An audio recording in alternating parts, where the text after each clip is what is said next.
ನಮಸ್ಕಾರ, local YouTube ಚಾನಲ್ಗೆ ಸ್ವಾಗತ. ನಾವು ಇವತ್ತಿನ ಮುಂಜಾನೆ ಒಮ್ಮೆ ಸ್ಥಳಕ್ಕೆ ಭೇಟಿ ಕೊಟ್ವಿ. ಅದೇ ನಂದಗುಡಿ ಬಳಿ ಇರುವಂತಹ CV ಗೋಶಾಲೆ. ಈ ಗೋಶಾಲೆಯಲ್ಲಿ ಮುಂಭಾಗದಿಂದ ಹೋಗೋಕ್ಕೆ ತುಂಬ ಪ್ರಕೃತಿ ನೋಡೋಕ್ಕೆ ಸುಂದರವಾಗಿತ್ತು. ಮರಗಳನ್ನು ಅತಿ ಹೆಚ್ಚು ಅಲಂಕೃತವಾಗಿ ಆ ಗೊಬ್ಬರದಿಂದ ಬೆಳೆಸಿರುವಂತಹ ಫಸಲು ನೋಡೋಕ್ಕೆ ತುಂಬ ಸುಂದರವಾಗಿತ್ತು. ನಮ್ಮ ಸ್ನೇಹಿತರ ಜೊತೆ ನಾವು ವಿಸಿಟ್ ಕೊಟ್ಟಾಗ ಗೋಶಾಲೆಯ ಚಿಕ್ಕ ಪುಟಾಣಿಯ ಕರುಗಳು ನಮಗೆ ವೆಲ್ಕಮ್ ಮಾಡಿದ್ವು. ಆ ವೆಲ್ಕಮ್ ಮಾಡಿದ ನಂತರ ನೋಡೋಕ್ಕೆ ತುಂಬ ಸುಂದರವಾದ ಸ್ಥಳದಲ್ಲಿ ಒಂಟೆ ಒಂದು ಕಾಣಿಸ್ತು. ಆ ಒಂಟೆ ವಯಸ್ಸಾಗಿದೆ ಅಂತ ನಾವು ಅಂದ್ಕೊಂಡ್ವಿ. ನೋಡೋಕ್ಕೆ ತುಂಬ ರೀತಿ ವೆಲ್ಕಮ್ ಮಾಡ್ತಾಯಿತ್ತು. ಸ್ನೇಹಿತರೆ, ನೀವು ನೋಡಿ, ಬಾಹುಬಲಿ ಮೂವಿಯಲ್ಲಿ ಇಂತಹ ಒಂದು ವಿವಿಧ ರೀತಿಯ ತಳಿ ನೋಡಿರ್ತೀರ. ನೋಡಿ ಯಾವ ರೀತಿ ಸುಂದರವಾದಂತಹ ರೀತಿಯಲ್ಲಿ ಕಾಣ್ತಿದೆ. ನೋಡೋಕ್ಕೆ ತುಂಬ ಪ್ರಕೃತಿ ಇದೆ. ನೀವು ಸಮೇತ ನಿಮ್ಮ ಕುಟುಂಬ ರೀತಿಯಲ್ಲಿ ವಿಸಿಟ್ ಕೊಡಿ. ನೋಡೋಕ್ಕೆ ಸುಂದರವಾದ ತಳಿಗಳನ್ನು ನೋಡ್ಬೋದು. ಇಂಥ ತಳಿಗಳನ್ನು ನಾವು ನೋಡೋಕ್ಬೇಕಂದ್ರೆ ಸಕಲೇಶ್ವರ, ಮೈಸೂರು ಸೈಡ್ ಹೋಗಬೇಕು ಸ್ನೇಹಿತರೆ. ಇಲ್ಲಿ ವಿವಿಧ ರೀತಿಯ ಸಾವಿರಾರು ತಳಿಗಳು ನೀವು ನೋಡೋಕ್ಕೆ ಇಷ್ಟ ಆಗುತ್ತೆ.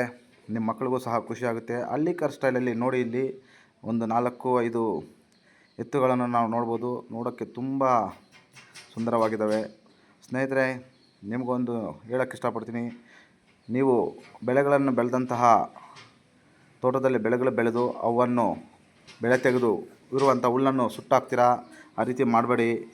ನಿಮಗೆ ಆ ಹುಲ್ಲನ್ನು ಈ CV ಗೋಶಾಲೆಗೆ ತಲುಪಿಸಿ. ನಿಮಗೆ ದೇವರು ಒಳ್ಳೇದು ಮಾಡ್ತಾರೆ ಅಂತ ಹೇಳೋಕ್ಕೆ ಇಷ್ಟಪಡ್ತೀನಿ.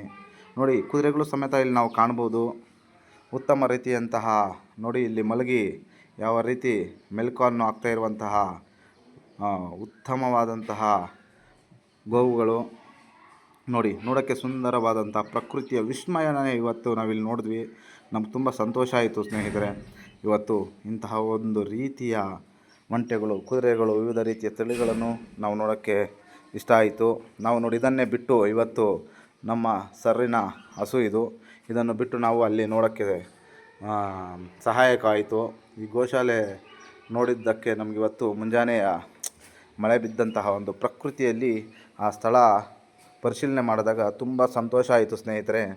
ಯಾವ ರೀತಿ ವಿವಿಧ ರೀತಿಯ ತಳಿಗಳನ್ನು ನಾವು ನೋಡಿದಾಗ ಇಷ್ಟೊಂದು ಜಾತಿಯ ತಳಿಗಳು ಇದ್ದಾವೆ ಅಂದರೆ ನಮಗೆ ಇದಾಯಿತು. ಇದೇ ಮೊದಲ ಬಾರಿ ಇಷ್ಟೊಂದು ತಳಿಗಳನ್ನು ನಾವು ನೋಡಿ ಖುಷಿಯಾಯಿತು. ಇಲ್ಲಿ ಭೇಟಿ ಕೊಟ್ಟಾಗ ಇವು ಏನೋ ತಿಂಡಿ ನೀಡೋಕ್ಕೆ ಬರ್ತಿದ್ದಾವೆ ಅಂತ ಅಂದ್ಕೊಂಡು ಎಲ್ಲ ಕರುಗಳು ನಮ್ಮ ಬಳಿ ಬಂದವು. ಅವನ್ನ ಪ್ರೀತಿಯ ವಿಸ್ಮಯ ನೋಡೋಕ್ಕೆ ತುಂಬ ಸುಂದರವಾದಂತಹ ರೀತಿ ಇತ್ತು. ಹೇಳಕ್ಕೆ ನಾನು ಇಷ್ಟಪಡ್ತೀನಿ. ನೀವು ಒಮ್ಮೆ ಭೇಟಿ ಕೊಡಿ ಸ್ನೇಹಿತರೆ ಅಂತ ಹೇಳಕ್ಕೆ ನಾನು ಇಷ್ಟಪಡ್ತಾಯಿದ್ದೀನಿ.